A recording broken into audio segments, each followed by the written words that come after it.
what was seized and how Trump and Republicans are reacting. President Biden signs a $280 billion bill to boost America's chip manufacturing. How the administration hopes the investment will help the U.S. compete with China. And the House Select Committee investigating January 6th speaks with Pennsylvania GOP gubernatorial nominee Doug Mastriano. Why the panel wanted to hear from him. Plus, Albuquerque police detain a primary suspect in the killing of at least two of the four Muslim men over the past 9 months. Officers earlier today announced that they were searching for a silver Volkswagen sedan, and they now have found the vehicle and the suspect. And later this hour, voters in Wisconsin, Minnesota, Vermont, and Connecticut head to the polls for contests that could further narrow the already tight Democratic majority in the House. We break down the key races to watch. We begin tonight with the FBI search of former President Trump's Florida home. U.S. officials have confirmed that the search was approved by the highest levels of the Justice Department. Federal agents executed a search warrant on his Mar-a-Lago estate on Monday. Sources tell CBS News that the search is in connection to whether the former president removed documents from the White House and took them home.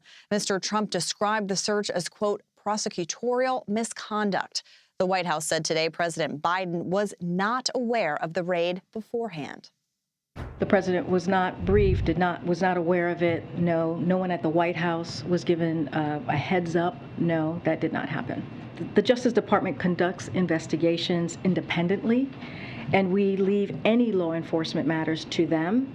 It would not be appropriate for us to comment on any ongoing investigations. I can say. And for more on this, Robert Costa joins us now. He's CBS News chief election and campaign correspondent. Hey, Bob, thanks so much for being here. We appreciate it. So can you just kind of walk us through why exactly the FBI searched Mar-a-Lago? We don't really know much at this time, other than that there are certain documents that have been under investigation for a long time in terms of what Trump turned over to the National Archives, what he might not have turned over, how he handled classified material that has been of interest to the Justice Department for quite some time. But it's an unfolding story at this moment. It's a story that we're still looking for more answers in terms of what exactly this grand jury and the Justice Department are probing. And Bob, how has former President Trump himself responded to all of this? There's been an explosion of grievance inside the Republican Party, inside former President Trump's inner circle since this news broke, since federal agents arrived at his Florida property, Mar-a-Lago, in Palm Beach, Florida. You see the Republican Party in many quarters rallying around Trump, saying that he has in some way been wronged here. But because, as I said, we don't have full visibility into this investigation, into the warrant itself, the former president has not shared that publicly yet. We are relying on his version of events and from the lack of comment and some background information from different sources. So it's a developing story. But it's clear that the president himself, the former President Trump, is angry about how he perceives this has played out. Yeah, it was telling that he announced that this raid happened through a statement. Shows that he is, wanting to essentially be out there talking about this in some way. But do we know exactly what was seized at all in the search? I mean, I know there's still so much more to learn. We don't know exactly what was seized. We're still trying to figure this all out. And the FBI and the Justice Department have been so far very limited and quiet about what they're doing. But this is not unusual when it comes to grand jury investigations. I mean, as a reporter, I find grand jury investigations to be the toughest nut to crack. You're not able to talk to grand jury witnesses if you're a reporter. They're always operating almost like a shark beneath the surface.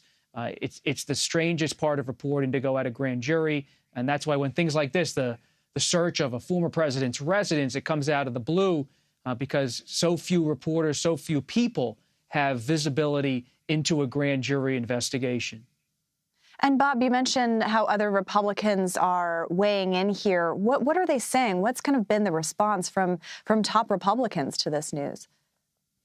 Well, some Republicans are going to be meeting with Trump tonight. Congressional Republicans, about a dozen of them, will be in Bedminster, New Jersey, where Trump is at his golf club, to have dinner with him. It's been a long scheduled dinner with members of the Conservative Republican Study Committee, but they will be there, I'm told, by two people familiar with the dinner.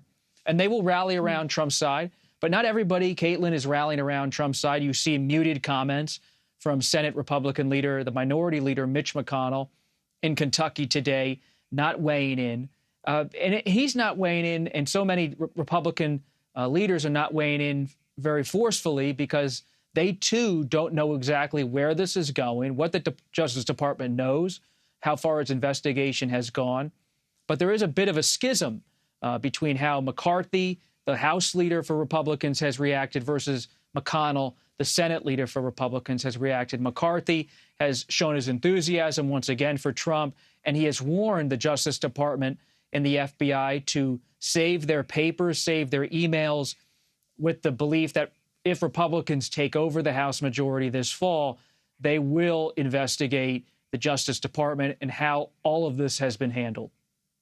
Yeah, very interesting to see these two leaders take a very different approach to the former president, who will be involved in Republican Party politics for a while. Bob Costa, thank you so much, as always, for your reporting and for being here. We really appreciate your time. Thank you. Now, for the White House perspective on all of this, Stephen Portnoy joins us now. Stephen is CBS News Radio's White House correspondent.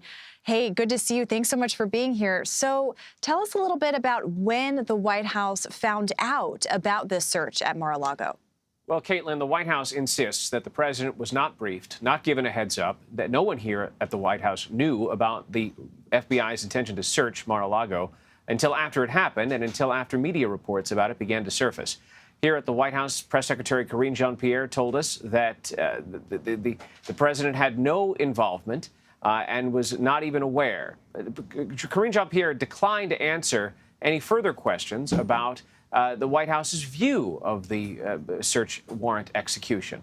Not even to say how the president feels about the specter of classified information being held at the former president's residence, or specifically about some of the response from the right in reaction to the news of the search warrant's execution, and whether the Justice Department owes it to the public to explain its rationale for moving forward. Yeah, still a lot of unanswered questions there, especially around that timeline.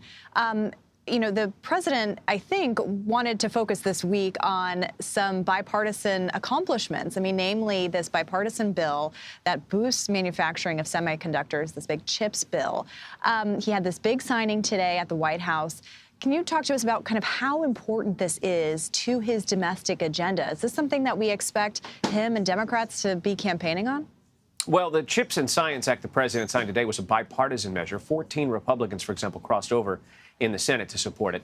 And this is a bill that's aimed at bolstering American manufacturing of semiconductors, the microchips that are so essential to devices such as these, or even cars, consumer electronics, television screens. And these are things that the United States initially invented some decades ago, but over the decades, China and other countries have increasingly stepped up to produce more of. So the CHIPS and Science Act, the signature component of it, is more than $50 billion in incentives for manufacturing and research and development.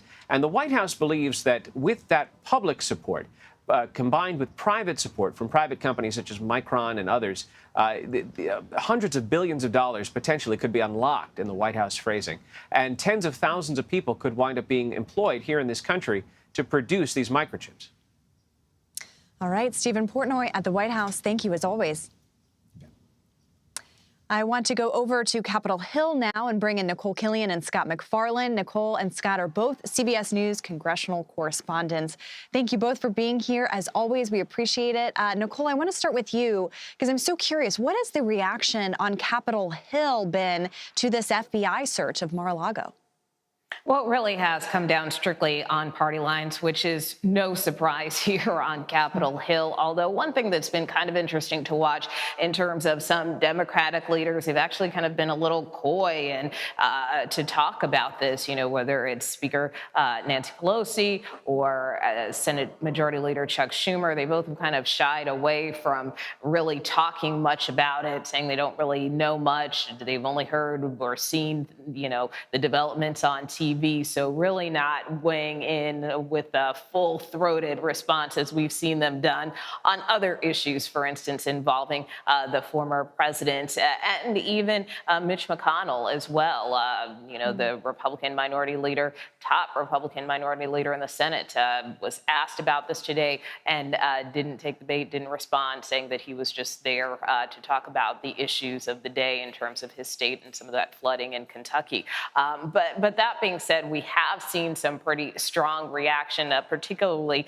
among House Republicans, most notably Kevin McCarthy, the House GOP leader, who in essence has suggested that, you know, when Republicans take control of Congress, if they take control of Congress, you know, later this year, that certainly come next year, this is an area where they expect more oversight, so much so that the minority leader putting the Attorney General on notice by saying, you know, preserve your documents and clear your calendar. So there has been a stronger response, as I said, more among some of these House Republicans. Lee Stefanik, for instance, who is the chair of the House GOP conference, calling this a dark day.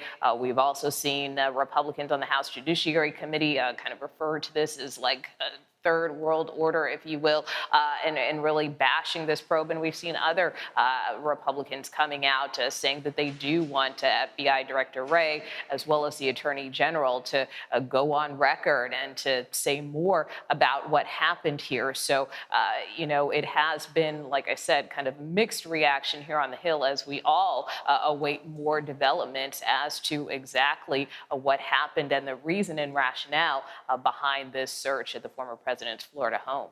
Yeah, interesting to see the distinction between Senate Republicans and House Republicans.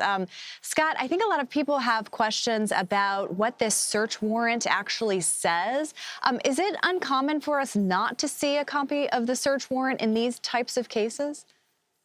Hey, Caitlin, this is how it normally plays out. Search warrants signed by a federal judge that trigger the execution of a search on somebody's property, their land, or their personal property. These are typically sealed when they're being executed. In fact, search warrants often remain sealed until or unless there's a case filed, a civil or a criminal case. So this is actually quite customary. Those who have some experience with the criminal justice system are accustomed to hearing about search warrants, but not seeing them. A lot of people want to see what's in this search warrant.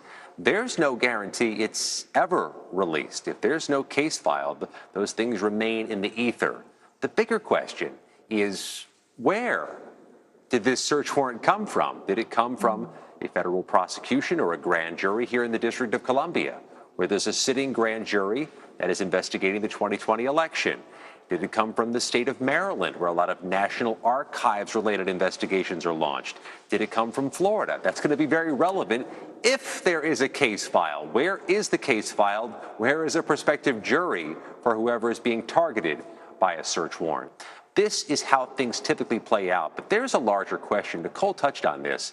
There is this pressure in Congress, if not among the supporters of former President Trump, for answers. Why was his property searched? Why was such a provocative action taken? The Justice Department will be under some pressure, uncommon pressure, to explain itself and perhaps break its custom of not commenting on investigations unless or until a case is filed. That's going to be the growing reality for the Justice Department as days go by after this search. And Scott, I mean, there are so many investigations going on, lots of prosecutions going on. You know, one big question I had was whether any of this, the search warrant, could have any kind of implication for those January 6th prosecutions. I mean, I know this is reportedly not related to that, but could it have some kind of impact? Everything involving Donald Trump has some potential impact on the January 6th prosecutions. Let me reset where things are. Two separate investigations, both unprecedented in size. The January 6th Select Committee, the legislative investigation, which has said in so many words, the investigation has led the committee members to believe Donald Trump was part of a conspiracy to defraud the United States. Then there's that Justice Department criminal investigation of January 6th, with now more than an estimated 860 federal defendants. Not one of those cases has named Donald Trump or the Trump inner circle as some component of the crime or some type of co-defendant or co-conspirator. Former President Trump has not been a party to those cases filed right now.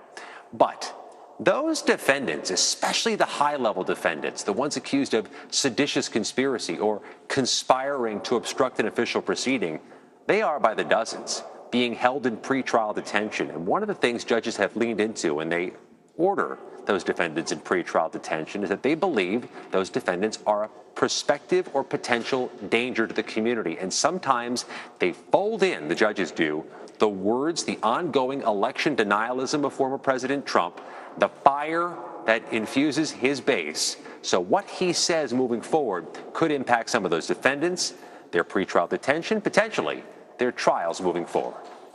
Yeah, I think our audience could certainly be forgiven for not understanding all of these different investigations. So I'm glad you are following all of this for us. Nicole, I want to talk about a separate matter, but also related to the former president, of course, which is a federal appeals court saying that a House committee can access portions of Trump's tax returns. Why is the House Ways and Means Committee seeking these documents in the first place? Well, basically, I mean, this goes back to the campaign, the 2016 campaign, where the former president, at the time when he was running for office, did not release his tax returns and quite frankly, never has. And so the committee has been seeking his returns from the period between 2015 and 2020, his time as president, to evaluate the efficacy of the presidential audit program. And so that was kind of the nature of their original request. And so while today's decision is a step forward for the committee in terms of potentially allowing them to proceed with this investigation, it's still going to require some more hurdles in the days and weeks ahead. I spoke with a committee aide not too long ago who said, basically at this point in time, the ball is kind of in the former president's court. And while certainly publicly we saw the speaker come out today, the chairman of House Ways and Means, Richard Neal, put out a statement saying, they hope to get these returns immediately.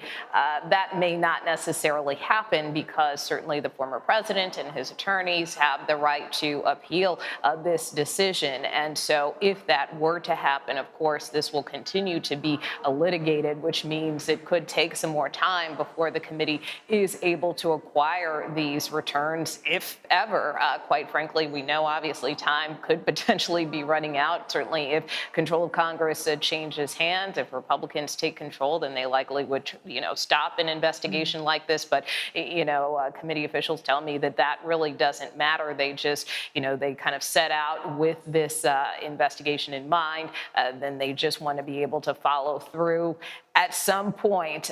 But again, this decision does allow them to kind of move that ball forward. But again, it'll be up to the former president and his team as to whether or not ultimately they will comply and release these, or if they're going to fight this further. Yeah, years-long saga, indeed. Scott, going back to January 6th, the committee is actually, reportedly speaking with former Secretary of State Mike Pompeo, but we also know that Pennsylvania Republican gubernatorial nominee Doug Mastriano spoke with the committee today, and I understand that was a short meeting. Why does the committee want to interview these two men? Yeah. Meanwhile, the committee keeps chugging along ahead of possible September committee hearings. Doug Mastriano, not only the Republican gubernatorial candidate, he was outside the Capitol January 6th, and according to the committee, had some contact about the fake electors plan.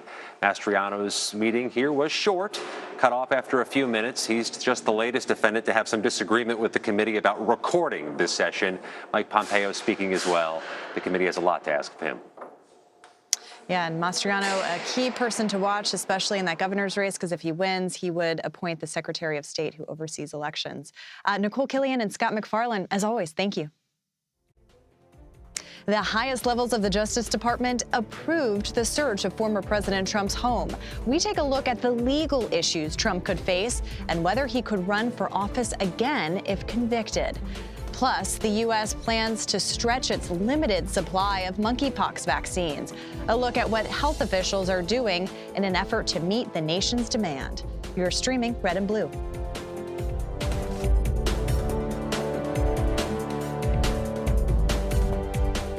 CBS News Sunday Morning with Jane Pauley on CBS.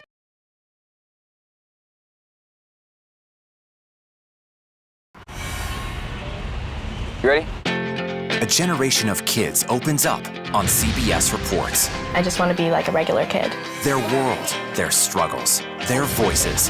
What if I was white?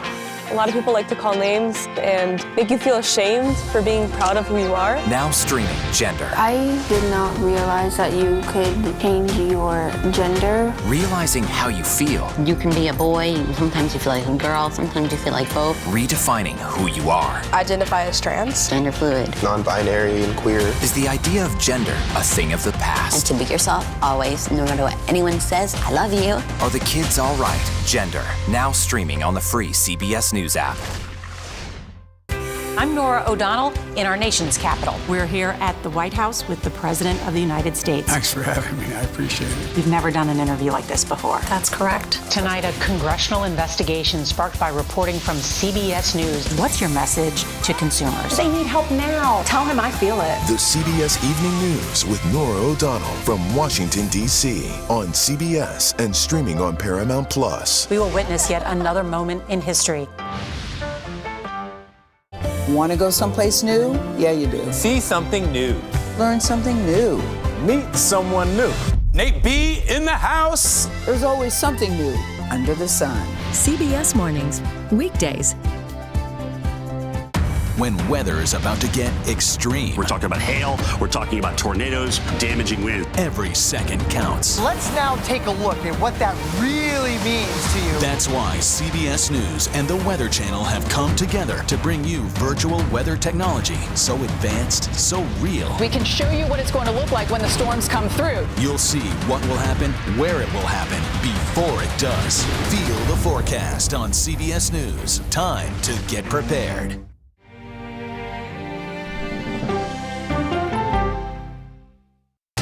People from every corner of America facing challenges. Everyone is just looking for some type of connection. Just raise your hand and say, hey, I'd like to help. Coming together to find solutions. We are going to do something about it. Their stories are our stories. Welcome to Eye on America. Stream now on the free CBS News app. CBS News Sunday Morning with Jane Pauley on CBS. We have an inspiring story that started with a strange act of kindness. Yeah. We found it. You're kidding me! We got it. We share stories that lift you up and brighten your day. The Uplift. Stream on the free CBS News app. Stories that inform, inspire, and brighten your day. I've been waiting patiently for something like this. Make every day a little more like Sunday morning. Here comes the sun. Stream on the free CBS News app Tuesday mornings. The FBI raid of former President Trump's home is raising many legal questions. And to break it all down, former federal prosecutor and CBS News legal contributor Keir Dugal is with me now. Hey, Keir, good to see you. Thanks for being here. So CBS News has learned that the raid was connected to the National Archives. But do you believe there's anything more behind this than what we've learned so far? I think there's a lot that we don't know. And as Scott McFarland in the prior segment said, you know, at this stage, typically the search warrant application is under seal. It's not available to us. And so, you know, I think that most of the reporting that we're seeing right now, based on unnamed sources who are familiar with the investigation, I expect that to be President Trump's team. And so, you know, they're the folks who are in the least position to know the details here, because the prosecutors shouldn't be talking and the judge who approved this warrant should not be talking about this. I think there's a lot that we don't know and that we will have to wait and see.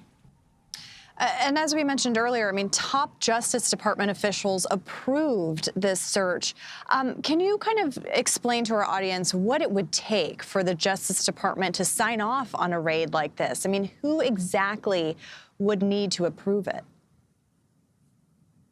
Right. So we're in an election season, and we talked a couple of weeks ago about Merrick Garland's guidelines about taking prosecutive and investigative steps during an election season. His guidance is just like Republican and Democratic attorneys general in the past, that these steps have to be taken very cautiously. We're in the middle of a primary season right now.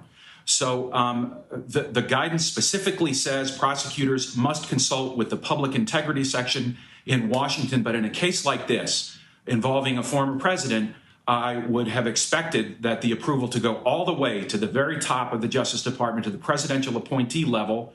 And I'm glad to hear that we've confirmed that. I would have expected nothing less for a search of this type.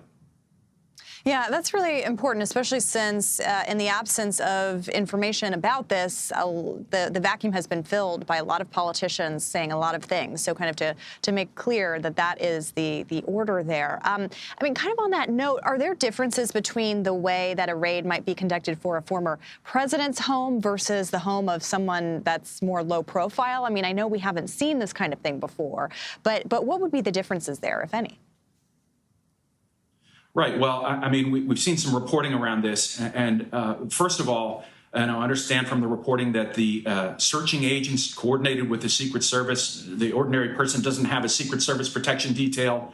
We've seen on January 6th that some of President Trump's supporters can act with violence. If I was planning or involved in this search, I would have been very concerned about the agent's personal safety conducting this search to make sure that the site was secure during the search itself. But otherwise, what we're seeing is a process that's 200 years old, embedded in the Fourth Amendment, the Bill of Rights that was passed in the George Washington administration, that requires a federal judge, a neutral, independent judge, to find evidence under oath that there's probable cause to believe that a crime occurred. That is the basic safeguard in our Constitution that was followed here. I mean, we're witnessing this process play out now.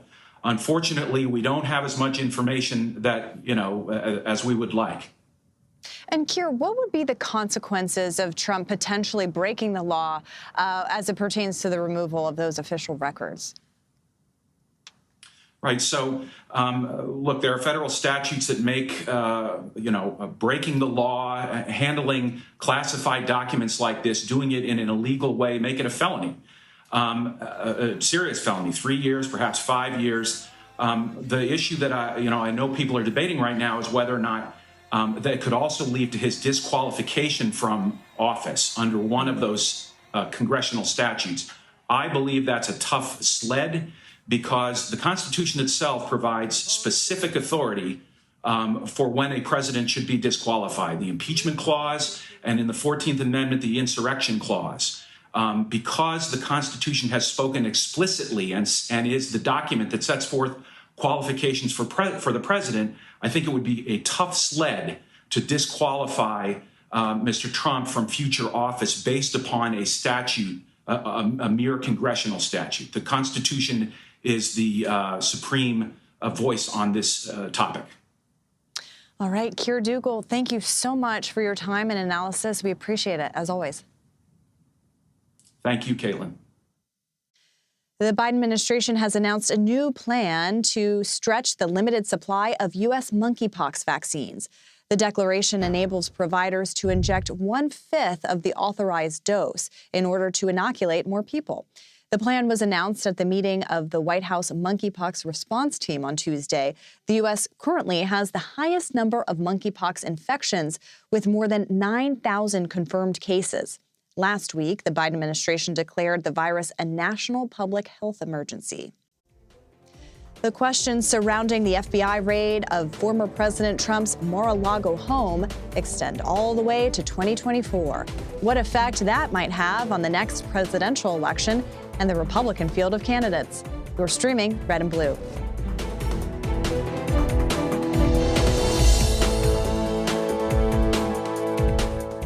CBS News Sunday Morning with Jane Pauley on CBS.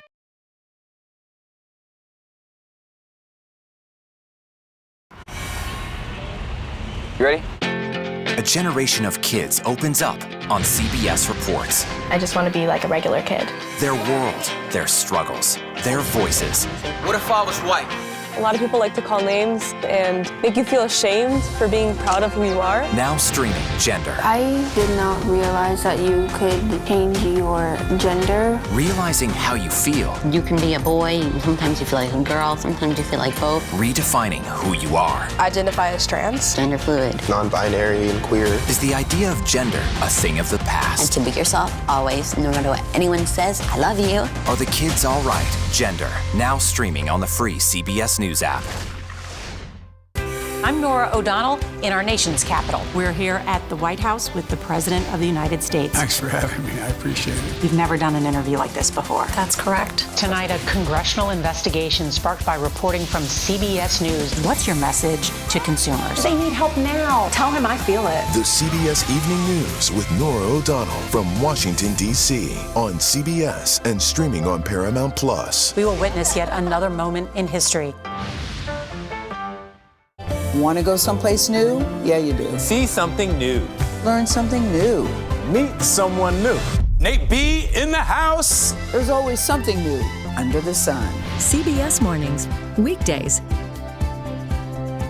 When weather is about to get extreme. We're talking about hail, we're talking about tornadoes, damaging winds. Every second counts. Let's now take a look at what that really means to you. That's why CBS News and the Weather Channel have come together to bring you virtual weather technology so advanced, so real. We can show you what it's going to look like when the storms come through. You'll see what will happen, where it will happen, before it does. Feel the forecast on CBS News. Time to get prepared.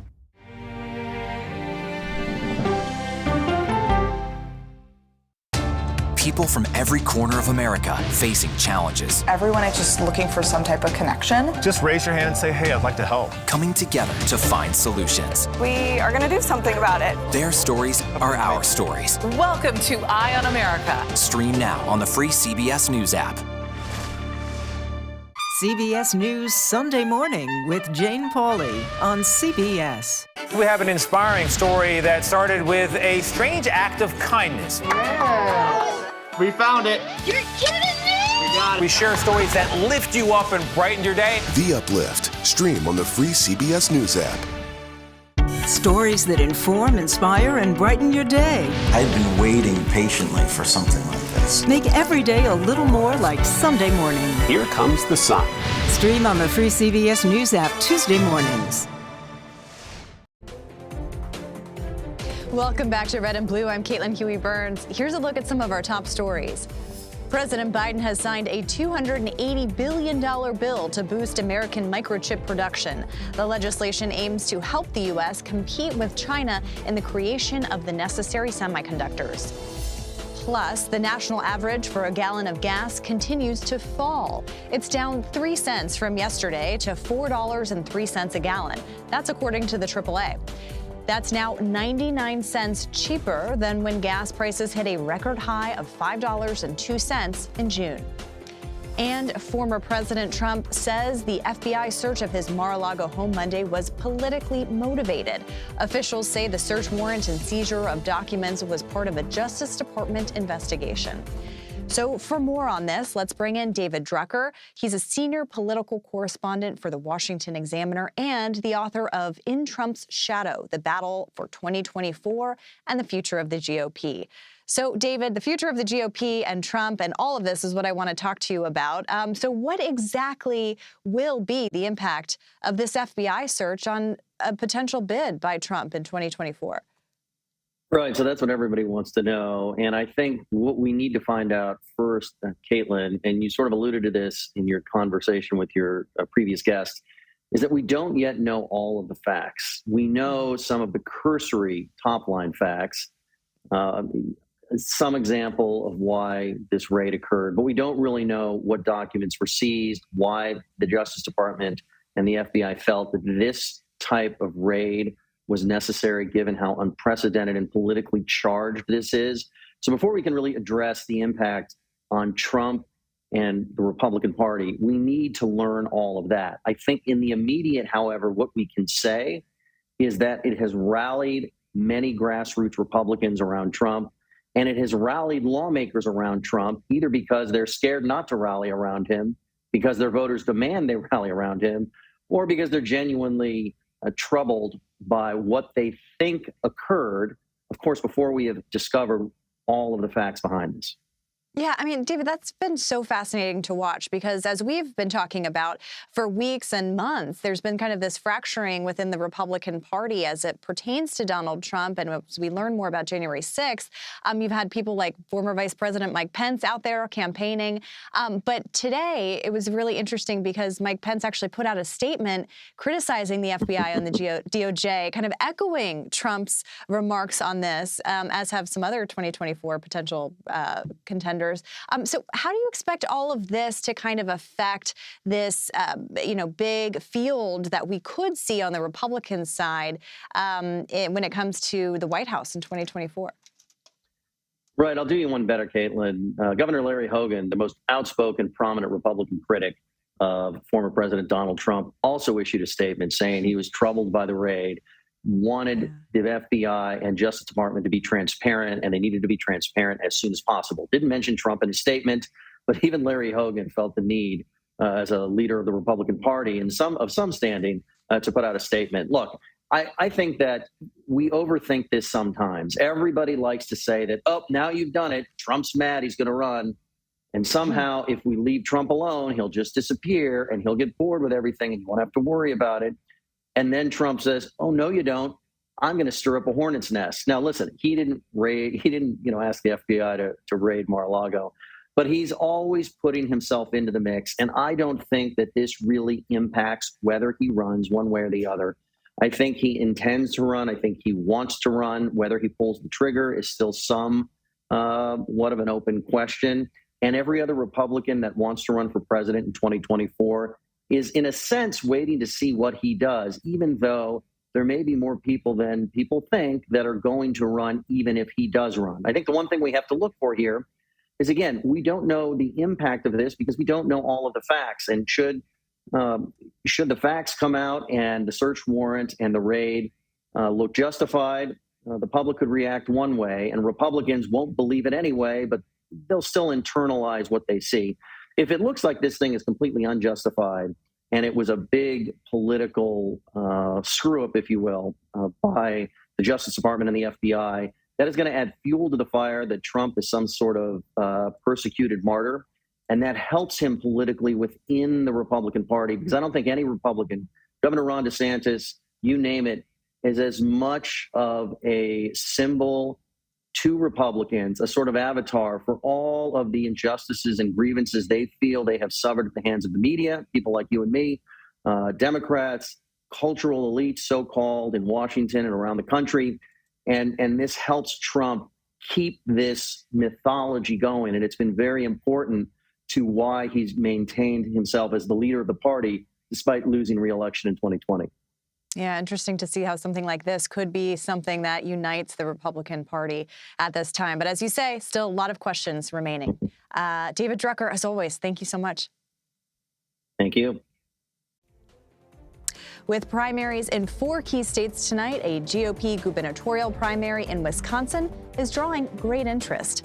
We'll take you to the Badger State with a look at how that race is going and if the raid on former President Trump's Mar-a-Lago residence is having any impact there. You're streaming Red and Blue.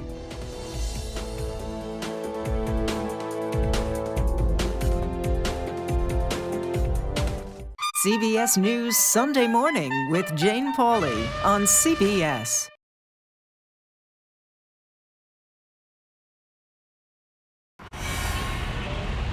You ready? A generation of kids opens up on CBS Reports. I just want to be like a regular kid. Their world, their struggles, their voices. What if I was white?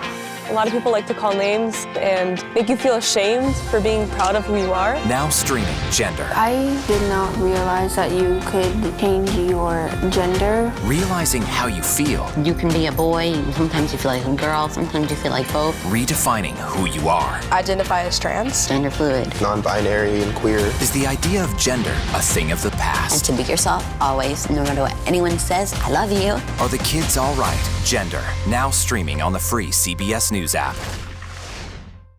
I'm Nora O'Donnell in our nation's capital. We're here at the White House with the President of the United States. Thanks for having me. I appreciate it. You've never done an interview like this before. That's correct. Tonight, a congressional investigation sparked by reporting from CBS News. What's your message to consumers? They need help now. Tell him I feel it. The CBS Evening News with Nora O'Donnell from Washington, D.C. on CBS and streaming on Paramount Plus. We will witness yet another moment in history. Want to go someplace new? Yeah, you do. See something new. Learn something new. Meet someone new. Nate B in the house. There's always something new under the sun. CBS Mornings, weekdays.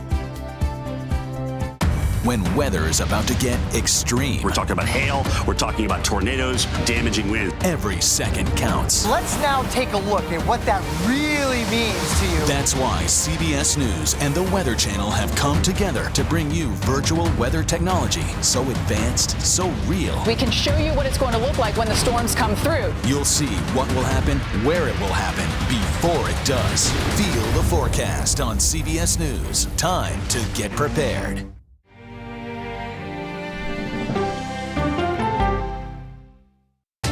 People from every corner of America facing challenges. Everyone is just looking for some type of connection. Just raise your hand and say, hey, I'd like to help. Coming together to find solutions. We are going to do something about it. Their stories are our stories. Welcome to Eye on America. Stream now on the free CBS News app. CBS News Sunday Morning with Jane Pauley on CBS. We have an inspiring story that started with a strange act of kindness. We found it. You're kidding me! We got it. We share stories that lift you up and brighten your day. The Uplift. Stream on the free CBS News app. Stories that inform, inspire, and brighten your day. I've been waiting patiently for something like this. Make every day a little more like Sunday morning. Here comes the sun. Stream on the free CBS News app Tuesday mornings.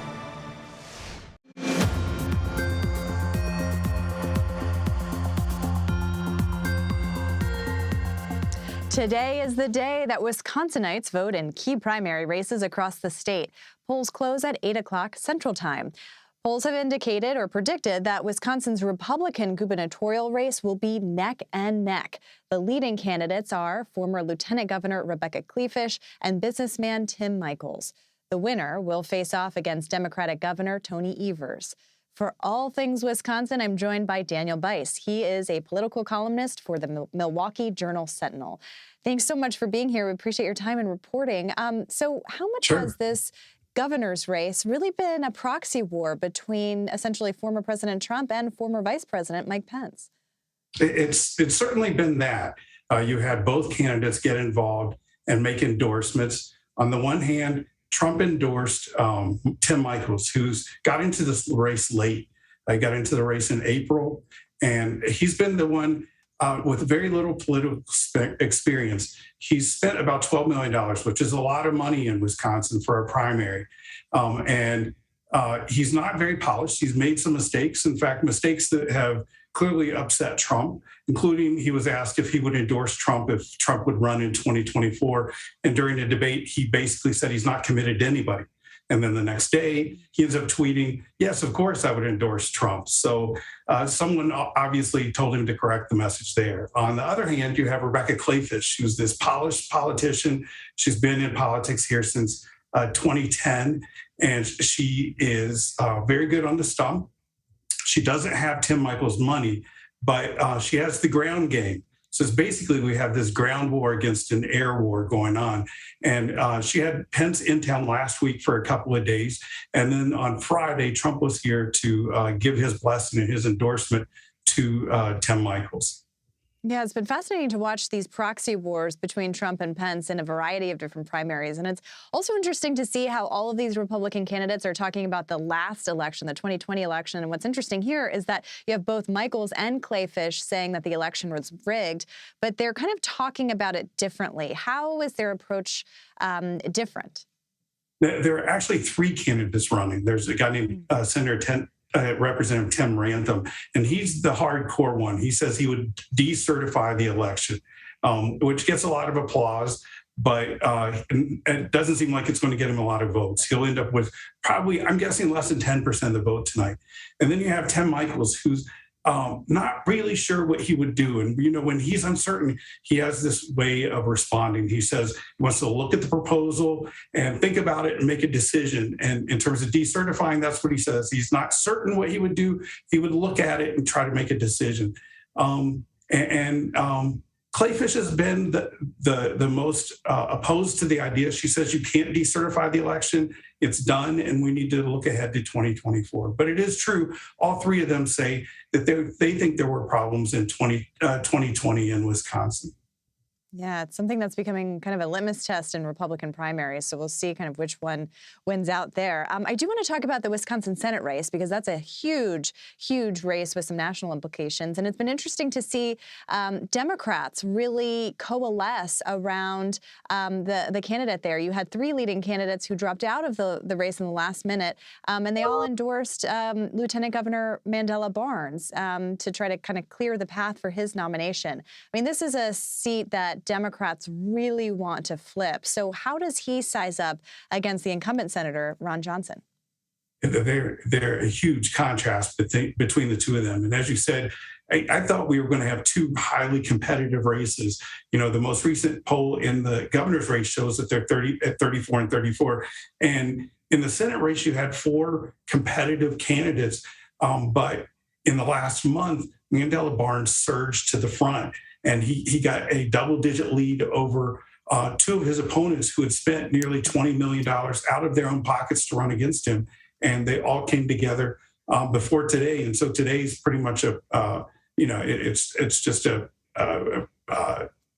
blessing for him to get his endorsement. But it'll be extremely different. In the past, he's run as a progressive, someone to the left, and he's been endorsed by Senator Sanders, Elizabeth Warren, AOC. And then on the right, you have Ron Johnson, who's one of the most conservative members of the Senate. And we've already started to see with both of them, they know that it's going to be won with the independents. So both have been trying to move toward the center. But you can bet that the campaigns will attack the others as being extremists. It's going to be expensive. They're talking about the race costing hundreds of millions of dollars, which is extraordinary in Wisconsin. Certainly a big target for Democrats, and that governor's race as well will be key to watch. So I'm sure we'll be talking to you a lot this primary season and campaign season. Daniel Bice, thank you so much. We appreciate it. Sure.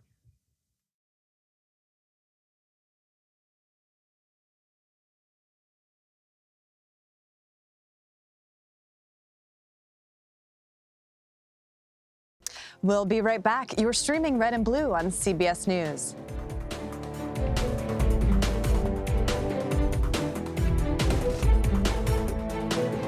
CBS News Sunday Morning with Jane Pauley on CBS.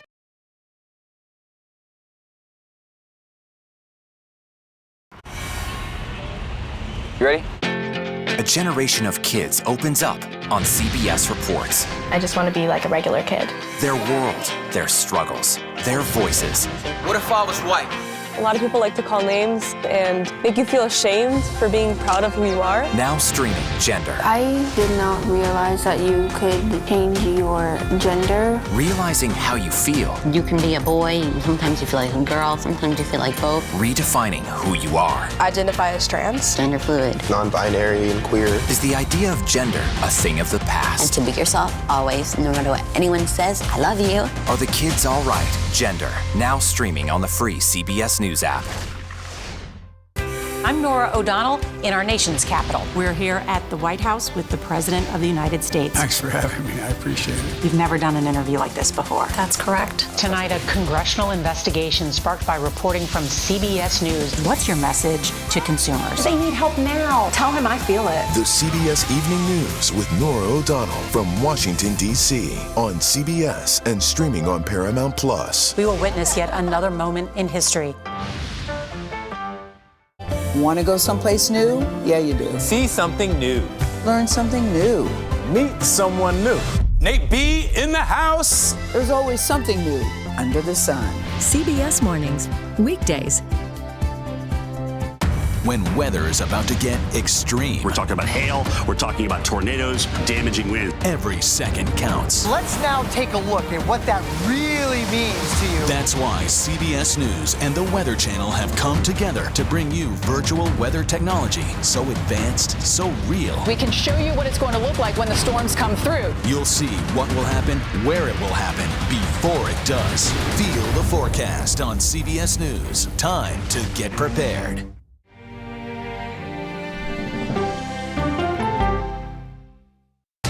People from every corner of America facing challenges. Everyone is just looking for some type of connection. Just raise your hand and say, hey, I'd like to help. Coming together to find solutions. We are going to do something about it. Their stories are our stories. Welcome to Eye on America. Stream now on the free CBS News app.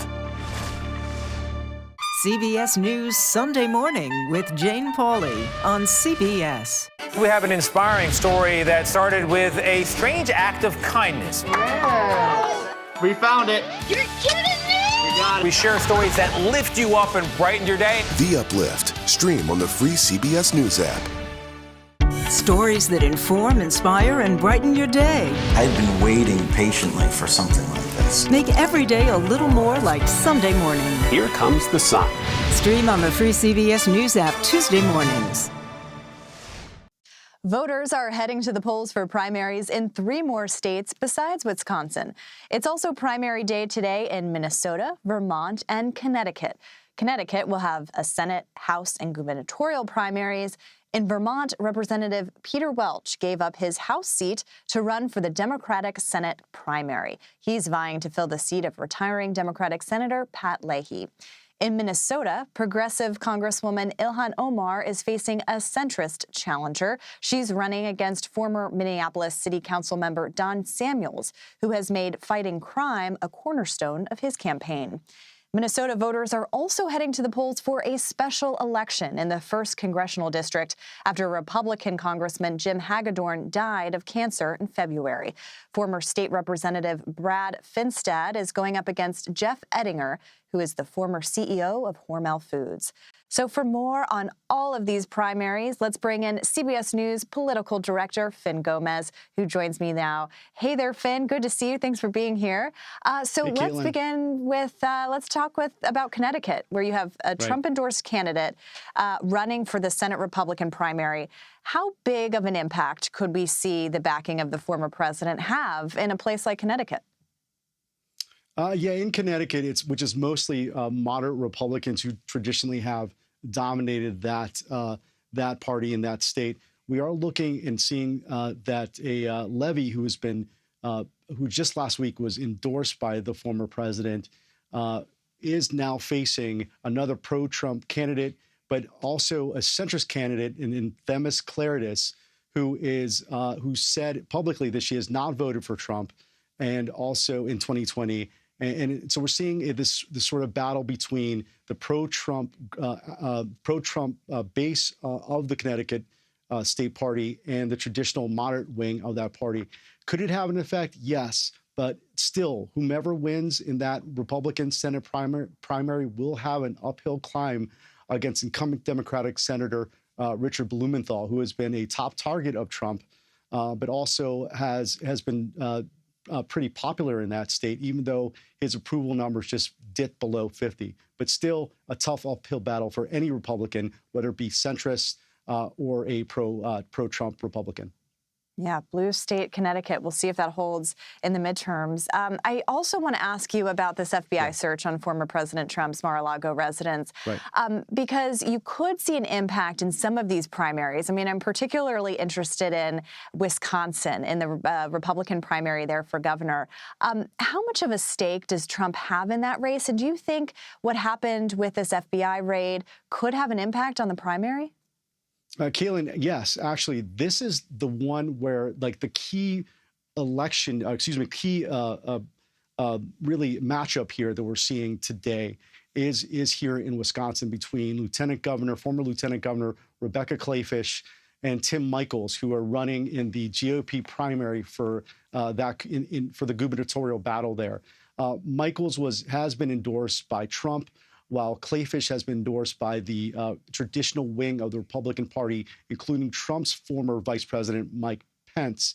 This is the first key matchup since the Mar-a-Lago search from yesterday. And I spoke to sources close to Trump who tell me, frankly, that they believe that this is the race where we could see that impact, where we could see in a race that is a dead heat. There's a poll that came out just yesterday that shows a dead heat, a statistical tie between these two, that it could be enough to lift those Republicans who are on the fence in Wisconsin towards the Trump-backed candidate. And this is also something, it's a proxy war, as I mentioned, but also sets up for a potential, has potential 2024 implications for Donald Trump.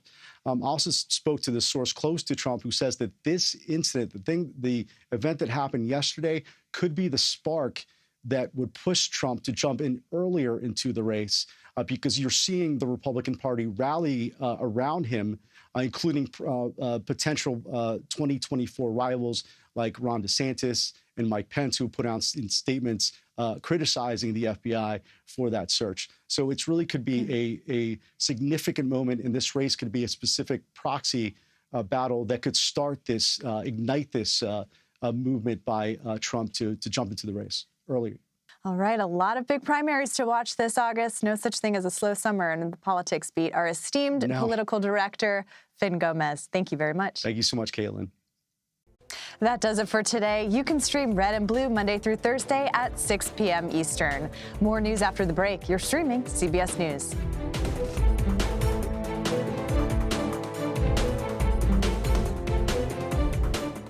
CBS News Sunday Morning with Jane Pauley on CBS.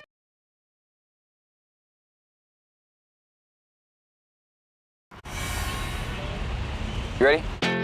A generation of kids opens up on CBS Reports. I just want to be like a regular kid. Their world, their struggles, their voices. What if I was white? A lot of people like to call names and make you feel ashamed for being proud of who you are. Now streaming the internet. Technology is baked into the DNA of our generation. Social media, apps, and games. I like my iPad, my phone, my Nintendo. Instagram, TikTok, Twitter, it's one click away. Is growing up digital a blessing or a curse? There is so much pressure to be perfect. We need to have conversations regarding healthier usage. Are the kids all right? The internet, now streaming on the free CBS News app. When weather is about to get extreme. We're talking about hail, we're talking about tornadoes, damaging winds. Every second counts. Let's now take a look at what that really means to you. That's why CBS News and the Weather Channel have come together to bring you virtual weather technology so advanced, so real. We can show you what it's going to look like when the storms come through. You'll see what will happen, where it will happen, before it does. Feel the forecast on CBS News. Time to get prepared. I'm Nora O'Donnell in our nation's capital. We're here at the White House with the President of the United States. Thanks for having me. I appreciate it. You've never done an interview like this before. That's correct. Tonight, a congressional investigation sparked by reporting from CBS News. What's your message to consumers? They need help now. Tell him I feel it. The CBS Evening News with Nora O'Donnell from Washington, D.C. on CBS and streaming on Paramount+. We will witness yet another moment in history.